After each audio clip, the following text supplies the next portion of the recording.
Should Arsenal pay £90 million for Caicedo? Or look at another target, or potentially wait for the summer? We're going to go through all of Arsenal's options today. We're also going to look at Enzo Fernandez's move to Chelsea. We're going to dive into Manchester United and their potential search for a Christian Eriksen replacement, and finish things off talking Pedro Porro to Spurs and Cancelo to Bayern Munich. Right, let's dive into the Arsenal conversation. Caicedo is a player that they have been looking at for a while now, and the news that broke on Friday was Arsenal had submitted a £60 million bid, which was turned down. They increased that to £70 million, £65 million up front plus add-ons on Sunday, which was also dismissed. The standpoint from Brighton is that they will only part ways with the Ecuadorian central midfielder for around £90 million. The question for Arsenal in terms of looking at this, is this the perfect time to buy him when they've got the jump ahead of the likes of Manchester United, Liverpool, Manchester City and Chelsea? In terms of Caicedo, we spoke about him many times, can facilitate that roaming 8 role that Granit Xhaka plays for Arsenal, or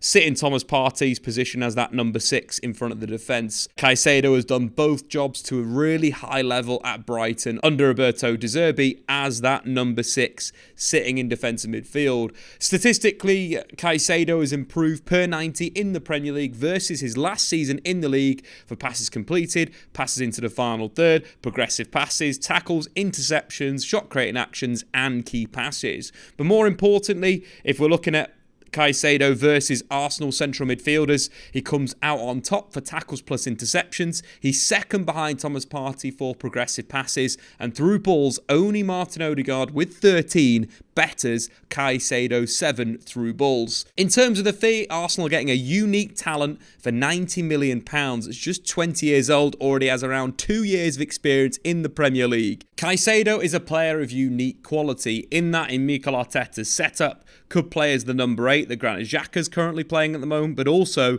could play as the number 6 and control the tempo for Arteta's Arsenal. Statistically, Caicedo in the Premier League has been absolutely fantastic. His stats have improved versus last season for passes completed, passes into the final third, progressive passes, tackles, interceptions, shot creating actions and key passes. But more importantly, versus Arsenal's midfielders this season, he's made more tackles plus interceptions than any other midfielder with 78 in the league, but also he's second for progressive passes behind Thomas Partey. Partey's completed 85, Caicedo's completed 80, but more importantly, really interestingly, Odegaard's completed 13 through balls in the Premier League this season.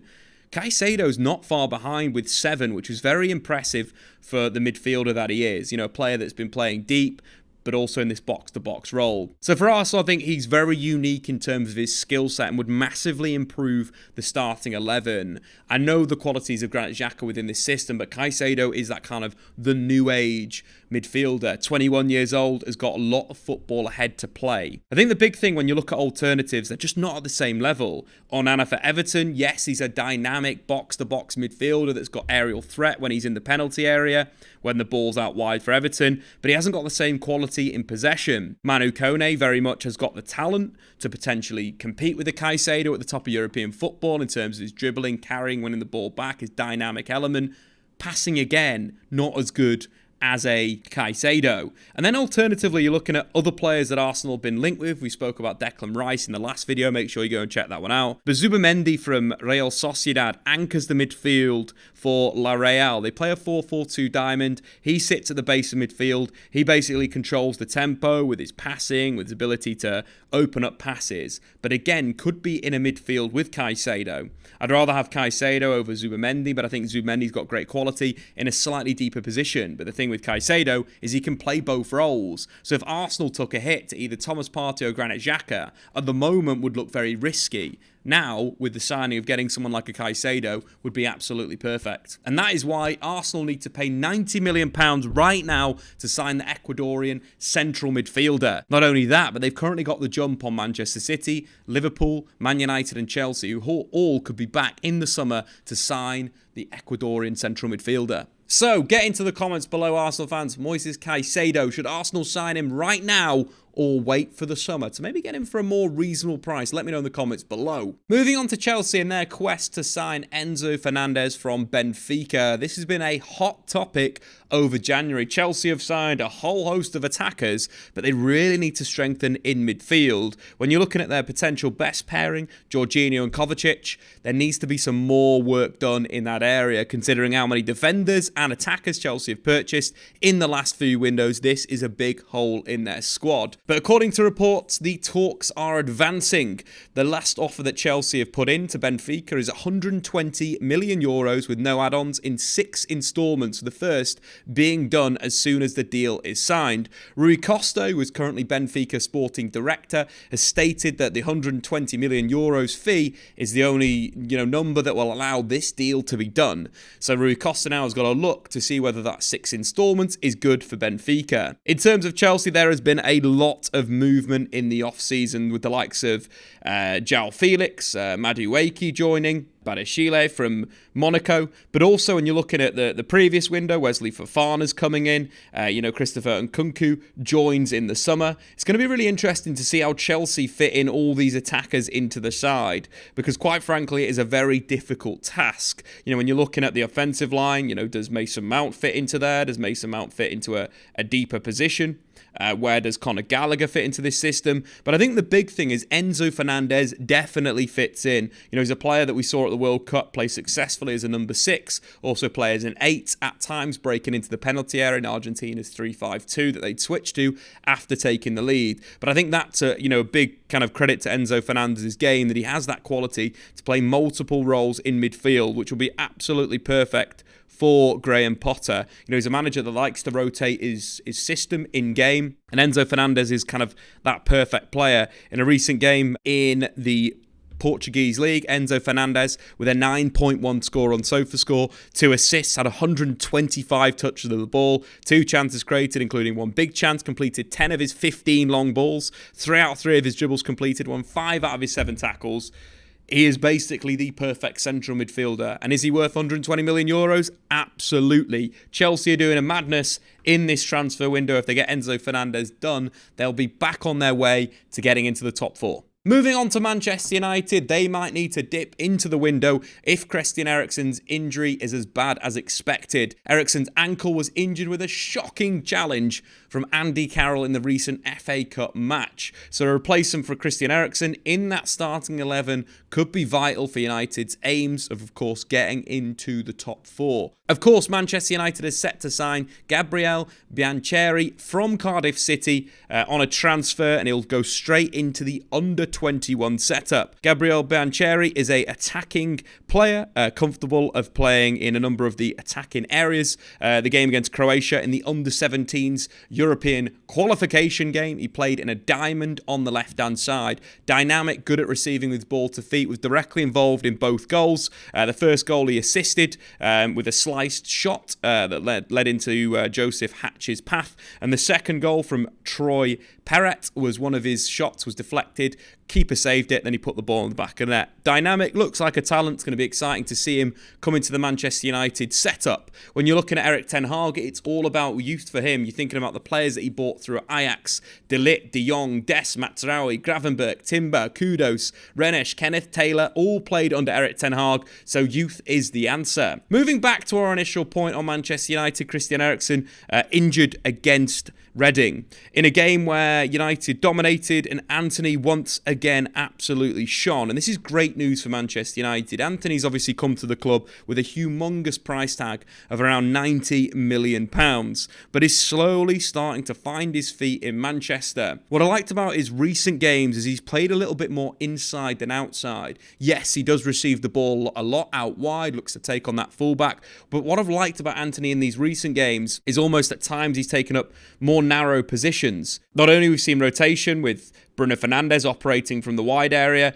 but also we've seen Aaron Wan-Bissaka not only attack that wide area, but also attack the inside channel. Later in the game, as Manchester United made substitutions, we actually saw Antony playing as a number 10. Another bit of fluidity in terms of United's positioning. Antony at number 10 basically sits in the inside right channel, and I think that's a really good dynamic for Manchester United long term. Could see Antony playing maybe in that kind of central area. We could see some fluidity in United's attack. Maybe Bruno playing on the right or Rashford playing on the right and so forth. Antony's form over the last 2 games has been fantastic. He's created the most chances for United. He's had the most shots. 7 chances created, 12 shots. He's made 4 tackles, played 101 passes at a 86% pass completion, and had more touches than the rest of Manchester United's front 3 combined. I think going forward, seeing Antony from the right-hand side is going to see a better Manchester United. Thinking his assist for the Casemiro chip was absolutely brilliant. Lovely inverted pass. Looking to open up the space. Created 4 chances in the game, had 8 shots on goal as well. We're starting to see the Antony that we saw at Ajax. But in terms of the transfer chat, the transfer news, that number 8 position for Manchester United is vital for Erik Ten Hag's system. Eriksen joins the front sort of 4 players, creating that front 5. In terms of replacements in the short term, we could see Fred taking that advanced area, which could see some good quality in certain games. It maybe doesn't have the same ability, as Christian Eriksen on the ball. He's not as good at playmaking as creating options, but will provide energy and tenacity in there. One player that I'd like to see a little bit more of in that number 8 position is Kobbie Mainoo. I thought he was fantastic when he came on for his 17 minutes against Reading. His previous game, he was playing attacking midfield for Manchester United in the game against Charlton when he started in that attacking midfield area. Don't think that role suits his game. I think he's a player that suits having the game in front of him and being able to, complete passes and then move off the ball. But I thought he had a really good performance off the bench against Reading. Completed 25 out of his 25 passes in the game, won 100% of his duels as well, 1 out of 1 tackles completed, and he was involved in a really good sweeping move. Man United built out of the back. Mainoo spotted an opportunity to move into the number 10 area, the inside left channel, combined with Garnacho, ran off the ball, and then it created a great chance for Antony at the back post. I think for United, going through now, a signing probably not needed. You're looking at the quality that United would need in that position. They want a proper number 8. We're talking a Caicedo quality, or even looking at McAllister at Brighton. Excelled in the World Cup and also has looked very good for De Zerbi, playing in more of a number 8 position, quite similar to the role that he would have to facilitate for Manchester United. I think it'd be a good long-term signing, but in the short term, Christian Eriksen and Kobbie Mainoo would probably be the best options for United. Because you look at the kind of market right now, in terms of players with 6 months left on their contract, you've got Youri Tielemans, Adrien Rabiot, Hossein Mouawar, or Ilkay Gundogan. A little bit wild, but Gundogan would probably be the signing that I would look to bring in for, the most out of those 4 players, but that's not going to be done in January, looking at the other players. Tielemans, I'd probably prefer a more dynamic midfielder. As a few we mentioned before, others could be Enzo Fernandez, Declan Rice, Nico Varela. In the comments, get down below, should United sign a short-term fix, or should they look for the long-term solution in the summer? Let's finish things off talking about wing-backs. First, a natural wing-back in Pedro Porro. I think this deal has to go through for Spurs if they have any aspirations of reaching the top 4 this season and the Champions League next season. Pedro Porro for Sporting Lisbon this season in the Portuguese League, 6 assists and 2 goals. I think the big thing for him is he'll add shots to Spurs' attack. He's added more shots to Sporting Lisbon's attack in 63 than any other fullback or wing-back in European football, with only Kane and Son adding more shots to Spurs' attack this season than Pedro Porro's 63. I think the big thing with it, he's a natural wing-back. He'll attack on the outside. He'll look to get early crosses into the box with his right foot on the outside, or make runs into the penalty area and again look on the outside on that right foot, which will be perfect for Harry Kane and Heung-min Son on the back stick. If Spurs don't get Pedro Porro, they're not going to get top 4.